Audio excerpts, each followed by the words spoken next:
తిరుమలకు కల్తీ నెయ్యి సరఫరా చేసిన కేసులో దర్యాప్తు కొనసాగుతున్న కొద్ది సంచలన విషయాలు వెలుగులోకి వస్తున్నాయి.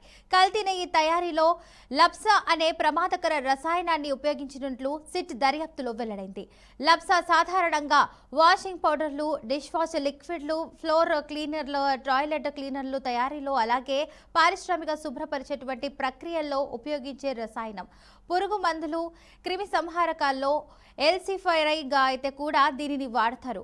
ఇది మనుషుల ఆరోగ్యానికి హానికరమైన రసాయనకంగా అయితే గుర్తించబడింది.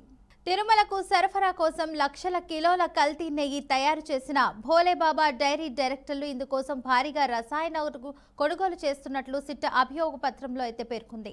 ఢిల్లీలోని అరిస్టో కెమికల్ సంస్థ నుంచి 8,900 కిలోల లాక్టిక్ యాసిడ్ లప్సాను కొనుగోలు చేస్తున్నట్లు దర్యాప్తులో తేలింది. సాధారణంగా కల్తీ నెయ్యి తయారీలో చౌక రకం పామ్ ఆయిల్, పామ్ కర్నల్ ఆయిల్లను నెయ్యిలా కనిపించేలా చేయడానికి రంగు, వాసన, రుచి, క్రిమీనెస్ కోసమైతే ఇక లప్సా, లాక్టిక్ యాసిడ్ వంటి రసాయనాలు కలుపుతారని అధికారులు తెలిపారు.